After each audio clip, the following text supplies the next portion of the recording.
Welcome back to the deep dive. Today, we're taking on something truly monumental. It's a philosophical gauntlet that you, the listener, basically laid down for us. Real. We're plunging into a collection of source material called I, Shiva, the Absolute. And this isn't, a single book. No, not at all. It's more like a compiled dialogue. The Yeah. idea is that this one singular consciousness is speaking through 8 very, very different and often conflicting mystical traditions. A synthesis that spans millennia. Exactly. It pulls together the radical clarity of ancient Vedanta, but also this sort of dynamic fire of evolutionary spirituality, and even I'd call it the acid bath of non-dual skepticism. So our mission here is to guide you through this really complex terrain. Right. The challenge is, how do we pull out that core non-dual truth, that ultimate I am, while also, honoring the intense contradictions that are right there in the material? Absolutely. Because on one hand, you have sources that suggest this peaceful, beautiful synthesis, the idea that all paths lead to the same quiet place. But then you have these other voices, Skeptics. the radical skeptics, and they just tear that synthesis apart. They argue the contradictions are existential. They're not just a matter of language. So the central question we have to grapple with, the one that really defines this deep dive, is, does true awakening, becoming Shiva, does that mean quiet, world-transcending stillness? Or does it mean you have to be this dynamic, engaged, world-transforming force? We have to kind of keep both of those tensions humming the whole time. Okay, so let's unpack this. I think we have to start with the non-negotiable foundation. The voice we're calling Adgavi, which is Advaita Vedanta. How does it lay down the ground rules? The Advaita foundation is the rock, really. It's what everything else rests on.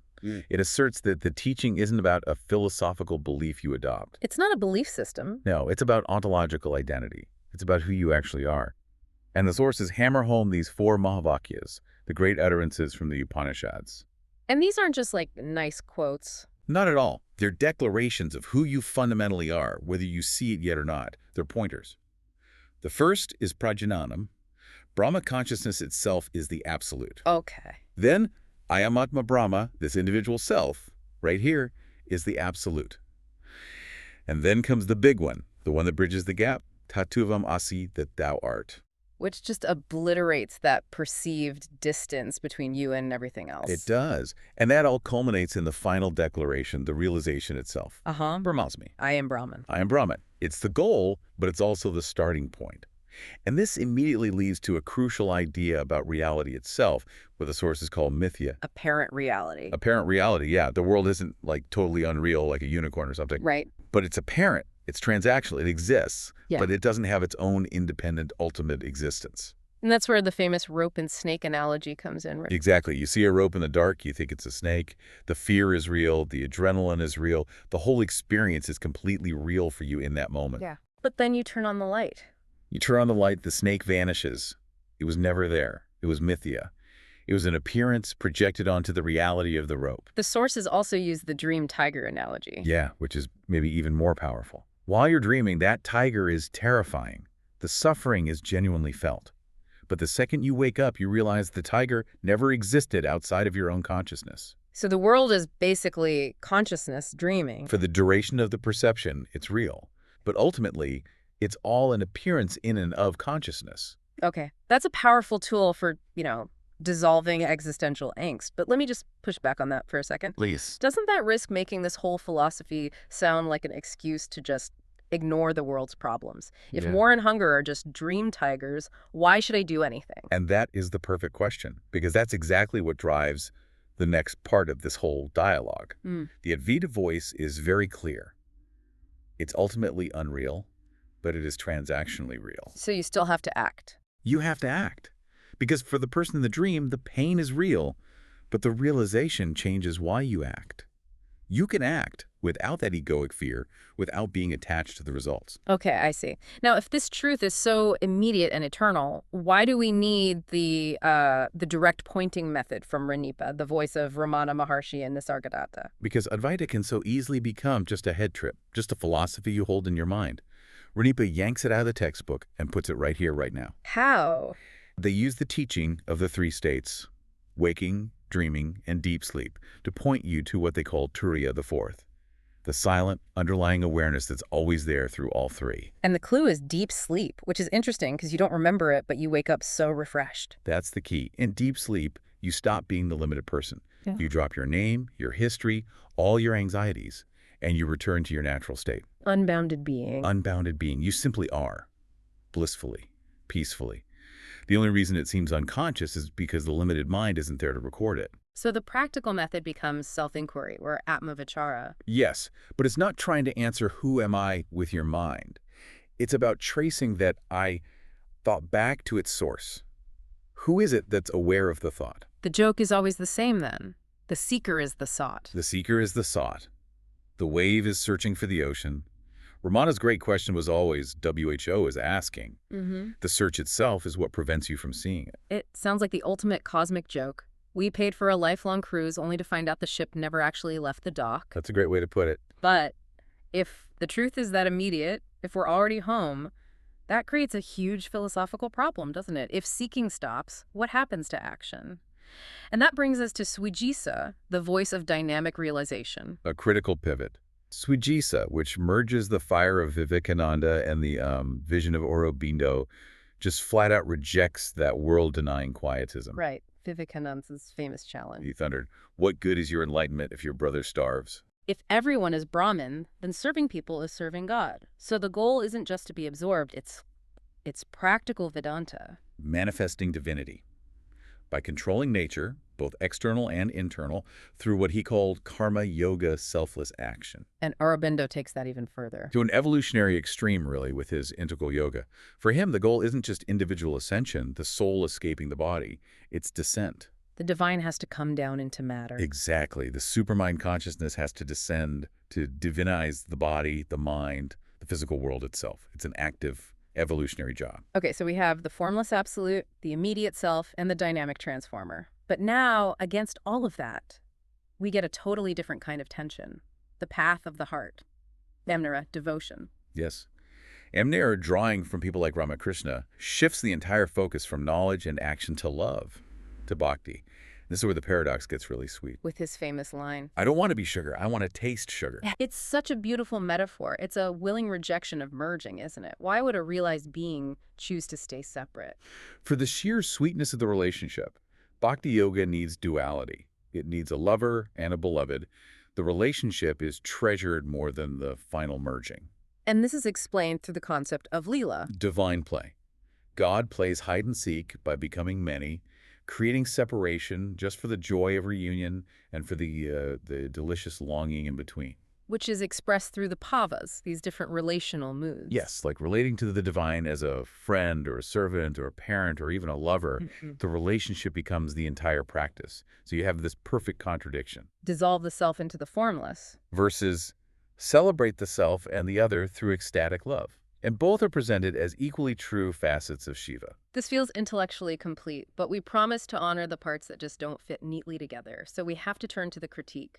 The brutal critique from Namak the skeptic and Nedisat, the voice of human residue. Namak's voice, which is inspired by U.G. Krishnamurti, is like dropping a bomb on the whole spiritual project. How so? He claims that enlightenment isn't some desirable spiritual state you achieve. He says it's a biological calamity, a neurological event that you have absolutely no control over. It's the ultimate demolition of the seeker. Completely. His central point is that the seeker, the you who is striving, is the obstacle. His famous line is, enlightenment is the absence of the one who would be enlightened. So every attempt to stop seeking is just more seeking. More seeking. It just strengthens the very ego you think you're trying to dissolve. The whole quest is absurd. You are the absolute, seeking the absolute, using practices given by the absolute. To achieve something the absolute already has. The trap is the future tense. The moment you think you will get it, you've missed the fact that you already are it. This critique leads right into Nedisat, the source that looks at the messy lives of the teachers themselves. The poison in Shiva's throat metaphor. This is a really uncomfortable but crucial insight.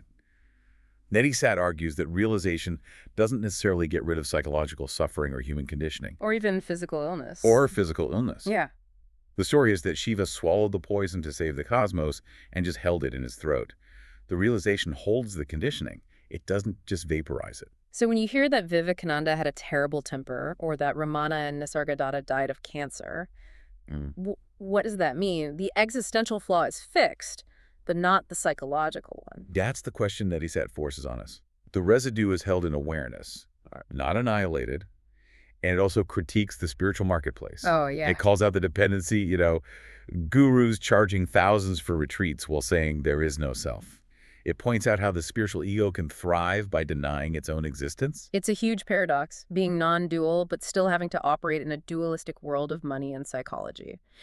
So, if all this seeking is futile, and the teachers are still messy, where does that leave the modern learner? And that's the bridge. That's segment 4. Ara, the voice of Western integration. Watts, Huxley, Ram Dass. Right.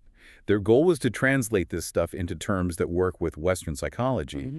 They saw that the realization is ancient, but the culture receiving it now is very different. Alan Watts' analogy is so helpful here. The universe as a game of hide and seek. It's perfect. And the brain acts as a reducing valve, filtering this vast, overwhelming reality so that we can just function and not walk into traffic. So expanded states, whether from meditation or psychedelics, aren't adding anything new. They're just opening the valve a little bit, allowing more of the reality that was already there to come through. And this leads to Ram Dass's huge insight after all his early experiences about the difference between experience and realization. A critical distinction. Yeah. He had these profound experiences of cosmic unity on LSD, but they wore off. Why? He realized the experience happened in consciousness, but he hadn't yet stabilized as consciousness. An experience has a beginning and an end.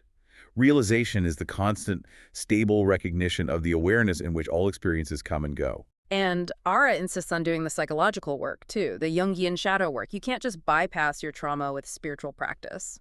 That's the core warning against what's called spiritual bypassing. Healing the wounded ego often has to come before you can let it go. If you skip that, You get the spiritual ego. the most insidious ego of all. It uses non-dual language to feel superior or to avoid its own emotional baggage. Using the language of no self to build up a super self. Exactly. So the practical advice from Ara really boils down to loving awareness. It's combining that stable awareness with a heart quality, with acceptance. The realization isn't some far-off special thing. It's the most ordinary, obvious fact of your present experience. Okay, let's try to bring this all home. We started with the certainty of Advaita, moved to immediate recognition, then the challenge of dynamic action, the sweetness of devotion, and then the demolition of the whole thing by the skeptics. And the ultimate teaching, that we could call Adyam, isn't about choosing one path. It's about being able to hold all 7 contradictory paths at the same time. The wisdom is in navigating that tension without needing to resolve it. So you have to be the philosopher, the devotee, the skeptic, and the activist all at once. All at once. You have to be fiercely non-attached and, at the same time, ruthlessly engaged, all while knowing, deep down, that the separate you doing all of this is the grand illusion. The contradiction is the point, and the wisdom is in the navigation. So a final thought for you to just sit with. After all the seeking, all the practice, all the reading, the final obstacle is the belief that there is an obstacle. If you stop waiting, stop trying to become what you already are, what remains right now? That is a profound question to carry forward. The philosophical teaching is complete, but the living of this paradoxical truth, that has to begin now. Use this as a platform for your own investigation. Until next time, keep diving deep.